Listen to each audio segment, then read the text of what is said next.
All right, hello again. So I found the answers to my questions that I had yesterday. So the first question that I had was how old are sea otters when they leave their mom?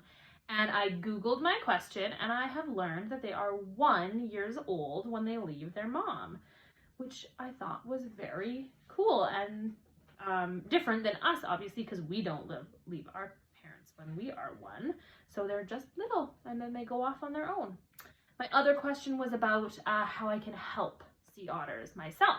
So when I just Googled how can I help the sea otters, and it says to recycle as much as I can. So I'm already pretty good about recycling things, but I've learned some new things that I can be recycling, that I can be rinsing jars and cans out and putting them in my recycle bin. So I'm going to do that. And it also said that the little rings that come around our pop cans, so like when we buy little waters or pops to go to the dance with, the little plastic rings, we need to make sure we're cutting those so that they don't get into the ocean and hurt the animals in there. So I'm going to keep making sure that I'm cutting up my plastic containers when I recycle them. So those are the 2 ways that I'm going to help the sea otters, because I want to be doing that now that I know more about them.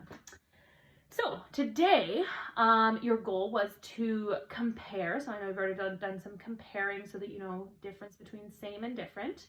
And I just wanted to look at the difference between the questions that we ask when we're reading non-fiction books, which is our real books, or our fictional stories like we did last week when we read The Invisible Boy. So, quick review. Non-fiction, that's my puppy. Questions we ask when we're reading non-fiction. We focus on this week words we don't know, things we don't understand, and when we want to learn more. That's usually when we're going to be asking questions when we're reading non-fiction stories. And then I have our list of questions from last week. These are the questions that we asked when we were reading fictional stories, so like The Invisible Boy. So we were making predictions. We were guessing what was going to happen next. This, of course, is not a question we're going to ask when we're reading nonfiction because it's not a story. We're not guessing what's going to happen next because we already know. We already know what we're going to learn in that book.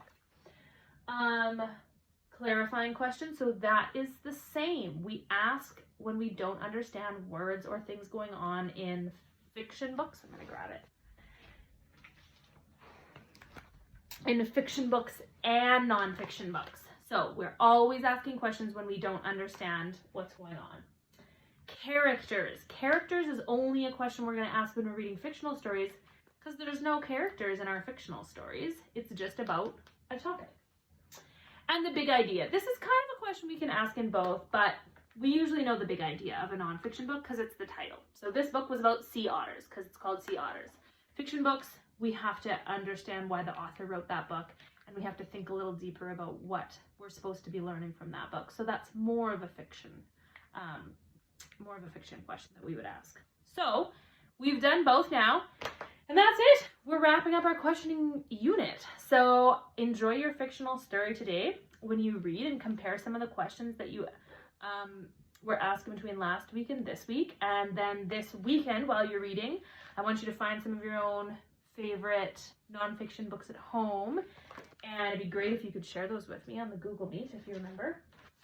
And ask these questions while you're reading yourself. See if you can, when you're reading nonfiction books, see if you can ask questions about words you don't know, about things you're not understanding, or learn more about topics that you're interested in. And of course, this is something we're always doing when we're reading. So, thank you very much. I hope you have a fantastic weekend.